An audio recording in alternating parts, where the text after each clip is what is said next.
A graça do Senhor Jesus Cristo, o amor de Deus e a comunhão do Espírito Santo esteja contigo.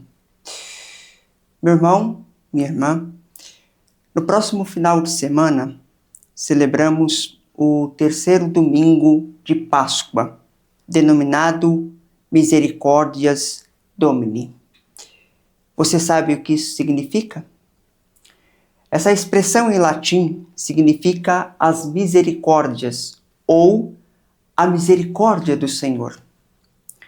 De fato, o Filho de Deus encarnado, que morreu por causa das nossas transgressões e ressuscitou para a nossa justificação, é a expressão máxima do amor e da misericórdia de Deus por nós, pessoas pecadoras indignas.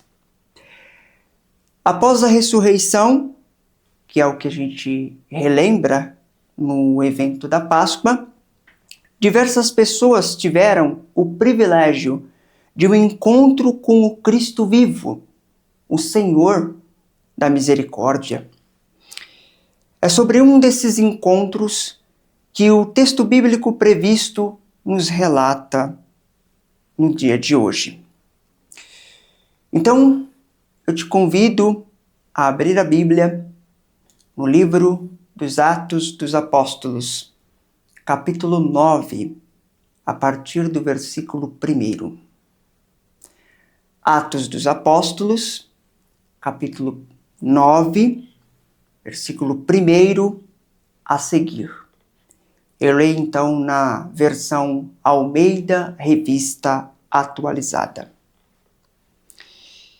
Saulo, respirando ainda ameaças e morte contra os discípulos do Senhor, dirigiu-se ao sumo sacerdote e lhe pediu cartas para as sinagogas de Damasco, a fim de que, caso achasse alguns que eram do caminho, assim homens como mulheres, os levasse presos para Jerusalém. Seguindo ele estrada fora, ao aproximar-se de Damasco, subitamente uma luz do céu brilhou ao seu redor e, caindo por terra, ouviu uma voz que lhe dizia: Saulo, Saulo, por que me persegues? Ele perguntou: Quem és tu, Senhor? E a resposta foi: Eu sou Jesus, a quem tu persegues. Mas levanta-te e entra na cidade, onde te dirão o que te convém fazer. Até aqui. Então, no primeiro momento, chama a atenção um personagem. Saulo. Quem é esse homem? Conforme a nossa proposta, esse homem é o alvo da misericórdia do Senhor. Está aqui um judeu, nascido na cidade de Tarso, que ficava na região da Cilícia.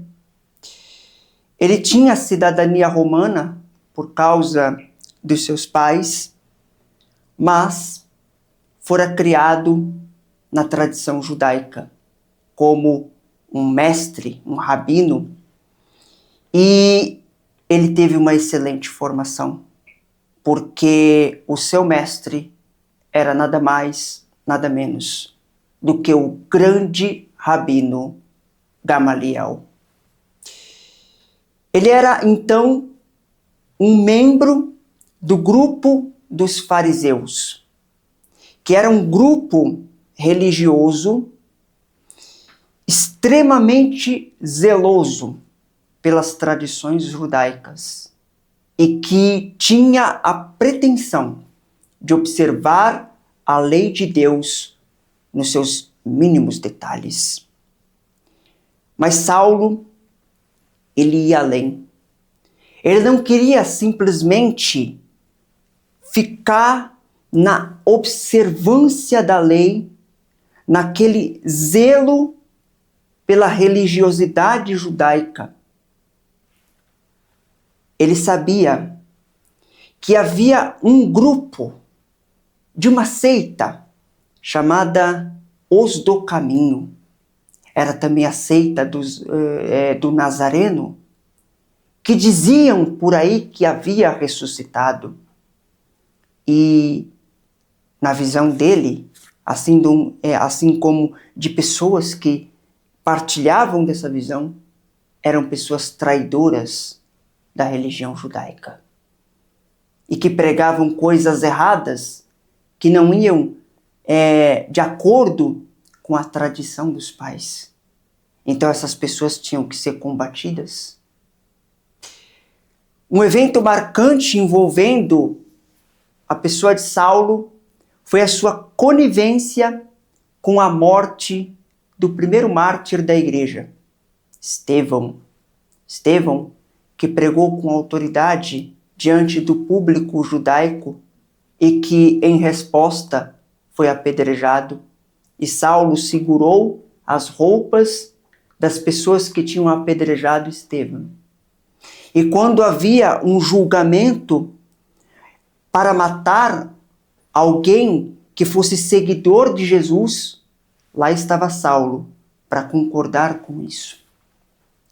E aqui o texto mostra uma pessoa obstinada, como uma fera enjaulada que agora, uma vez que a jaula se abriu, ela parte com toda a sua fúria. De posse de cartas de recomendação e de autorização da parte dos líderes religiosos, Saulo segue o seu caminho. Cegado pela sua obstinação religiosa, cegado pelo seu zelo sem entendimento. E olha que ironia, no capítulo 10 de Romanos, Saulo, lamentando a condição triste dos seus próprios compatriotas, dizia o quê? Que eles tinham um zelo religioso, mas era um zelo sem entendimento. Por quê? Porque eles queriam agradar a Deus e chegar à presença de Deus com base na observância da lei, com base na justiça própria. E assim eles ignoraram a justiça que Deus propôs, a justiça da fé em Jesus Cristo. E Paulo, ou melhor, Saulo, ele estava na mesma condição, na condição da cegueira religiosa, de uma cegueira espiritual. Então esse é o alvo da misericórdia do Senhor. E o Senhor da misericórdia, o próprio Jesus Cristo ressurreto, encontra Saulo no meio do caminho. Uma luz brilha e derruba Saulo por terra. E ali ele fica extremamente apavorado, porque não só contempla essa luz que ofusca o seu olhar, mas também ouve uma voz. E essa voz vem, num primeiro momento, como um confronto. Saulo, Saulo, por que me persegues? Mas ele não estava perseguindo essa voz, que era a voz do próprio Senhor. Porque ele pergunta depois, não é? Quem és tu, Senhor? E a voz responde, eu sou Jesus. E aí, mais uma vez, a quem tu persegues? Mas ele estava perseguindo a igreja, ele estava perseguindo aqueles que eram do caminho, os seguidores, as pessoas que seguiam a Jesus. Mas aí é que tem um detalhe. Jesus já havia dito para os seus discípulos antes, quem faz mal a um desses pequeninos é a mim que faz mal. Então perseguir a igreja de Jesus é a mesma coisa que perseguir o próprio Jesus. E aí, o que a gente tem? é que nesse confronto, aquele que estava valente, aquele que estava brabo, aquele que queria acabar com o povo de Deus, com o povo de Jesus, é quebrantado, é humilhado em seu orgulho. Ele se levanta, mas ajudado pelos seus companheiros que estavam com ele naquela caminhada. Agora ele está cego. E ele vai então até uma rua chamada Direita e fica na casa de um homem chamado Judas. 3 dias de molho, sem comer, sem beber, em oração, na presença de Deus. E aquele que está cego do ponto de vista físico, aqui é interessante que vocês vão ler aí na sua casa esse texto adiante, do versículo 7 em diante, e você vai reparar que há um jogo entre o ver e o estar cego. A visão física e a visão espiritual. Saulo temporariamente foi privado da visão física, mas ele teve uma visão de que alguém chegava até ele para lhe trazer a restauração, para lhe trazer a boa nova de Jesus Cristo.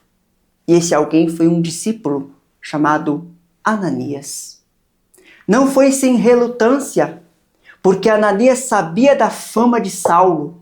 Senhor, esse homem persegue o teu povo. Esse homem manda prender as pessoas. Ele dá o seu voto favorável quando as pessoas são condenadas à morte. E o Senhor quer que eu vá até ele? E Deus diz, vai, porque ele é para mim um instrumento escolhido para levar o meu nome aos gentios. E eu vou mostrar para ele o quanto ele deve sofrer por causa do meu nome. E aí é que está. Ananias chega, entrega a palavra de Deus para Saulo, estende as mãos sobre Saulo e Saulo recupera a sua visão. Mas perceba que no encontro com a misericórdia do Senhor, Saulo é curado de uma dupla cegueira. Aquela cegueira temporária que foi um instrumento de Deus para quebrantá-lo e a cegueira que era o verdadeiro problema de Saulo, a cegueira espiritual. Então ele recebe Jesus pela fé. Ele é batizado e o Espírito Santo vem sobre ele. E a partir desse encontro com o Senhor da misericórdia, a gente tem um novo Saulo. Não é mais o perseguidor, não é mais aquele homem zeloso pelas tradições, mas que não tinha o entendimento do plano de Deus relacionado com a salvação.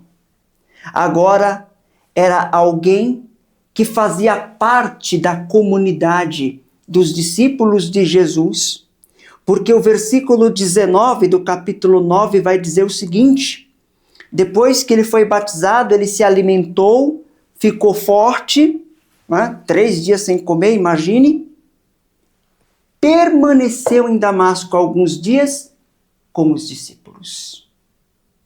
Ele fica na comunidade. E agora vejam a viravolta. Aquele homem que tinha uma má fama, aquele homem que era conhecido por ser o grande perseguidor. Como assim ele é recebido entre os discípulos de Jesus que estavam ali em Damasco? Isso é a transformação do Evangelho através do encontro com Jesus, o Senhor da misericórdia. E mais, o perseguidor se tornou pregador. Agora, ele mesmo, na autoridade do Senhor, pregava nas sinagogas, que eram os locais de reunião dos judeus, afirmando que Jesus é o Filho de Deus Ele é o Cristo prometido. Que viravolta, meu amado irmão, minha amada irmã. Vamos então nos encaminhando para o final desta reflexão. Através da história do encontro de Saulo com Jesus ressuscitado, a palavra de Deus nos encontra e fala a nós. É verdade que o que lemos aqui é a história de Saulo. É o que aconteceu na vida de Saulo. E nesse sentido, essa história é singular. Cada pessoa tem a sua história com Deus. Mas, por outro lado, a gente tem que perceber que essa história, se ela é lida e pregada até os dias de hoje, é porque ela é significativa para nós. E Deus me levou a pensar 3 pontos que são relevantes para mim e para você que está acompanhando essa pregação. Primeiro ponto, cuidado com a religiosidade. Essa palavra serve para nos alertar contra o perigo da cegueira da religiosidade. Existem pessoas que pensam que, por causa de um bom comportamento moral, por causa de uma vivência religiosa de longa data, por causa de observância de tradições familiares, vão conseguir algum favor de Deus ou estão numa posição favorável diante de Deus. E não é esse o caminho. Gente, a salvação não é por obras. A salvação não é por bom comportamento. A salvação não é por práticas religiosas. Não é por frequentar o culto todo domingo. Não é por fazer este ou aquele ritual. A salvação é uma dádiva da misericórdia de Deus. E essa dádiva, ela tem a sua expressão máxima para voltar lá na introdução, em Jesus Cristo, Filho de Deus. Ele é o próprio Deus que se dá a si mesmo em favor de pessoas pecadoras. A salvação é pela graça. E a graça é um presente que a gente não merece. E ela vem para qualquer tipo de pessoa. Mesmo para as piores pessoas. As pessoas que a gente olha assim e diz, aquele não, porque eu sou melhor do que ele. Cuidado com isso. Lembra da parábola do fariseu e do publicano? O fariseu, diz Jesus contando a parábola, ora de si para si mesmo. Eu agradeço porque eu não sou como ele. Não sou corrupto, não sou ladrão, faço as minhas práticas religiosas, dou o dízimo do hortelã, disso, daquilo outro. Como é que o publicano ora? Ele não ergue a mão para o céu, não dirige o seu olhar para o céu. Ele olha para baixo. Ele está de pé, na posição de réu, bate no peito e diz, Senhor, tem misericórdia de mim, pecador. A conclusão de Jesus, na forma de uma pergunta retórica, quem é que voltou para casa justificado? O publicano, porque reconheceu a sua miséria. O justo na Bíblia não é aquele que faz tudo certo. O justo não é aquele que observa a lei de Deus letra por letra, pingo por pingo. O justo é aquele que reconhece o seu pecado, a sua miséria diante de Deus. E isso é fé. Fé é autodenúncia. E aí vem o segundo ponto. A história de Paulo vem para abrir os nossos olhos. Lembra da cegueira? Para abrir os nossos olhos. Essa é a palavra de Deus. Para que pela fé acolhamos com espírito humilde, em gratidão e amor, o dom gracioso da misericórdia. O Senhor não dá aquilo que a gente merece. a condenação eterna e dá aquilo que a gente não merece, a salvação, a vida eterna com Ele. E por último, a palavra de Deus vem para nos fazer conscientes de que esse presente não é só meu, não é propriedade privada, isso é para ser compartilhado. O Evangelho é a boa nova. Tem uma ilustração de um grande pregador que vai dizer que o Evangelho é como um mendigo que encontrou onde há pão. E aí ele vai contar essa boa nova para um outro mendigo. O mendigo sou eu, é você, que teve um encontro com a misericórdia do Senhor ressuscitado. E agora tem muita gente lá fora, na droga, na prostituição, com a família toda arrebentada e que precisa dessa boa nova, de que, mesmo em meio ao sofrimento do presente, há um Deus no céu que já pagou todos os pecados e que proporcionou vida nova, que agora nós vivemos em esperança e no futuro viveremos de uma forma plena, desfrutando da presença gloriosa de Deus entre nós. Então, que você tenha essa disposição. Esse terceiro domingo de Páscoa é o domingo em que prestamos atenção na misericórdia do Senhor, a misericórdia que nos alcançou e que quer nos fazer instrumentos para que ela alcance tantas pessoas necessitadas nesse mundo que chora por muitas dores. Deus te abençoe. Amém.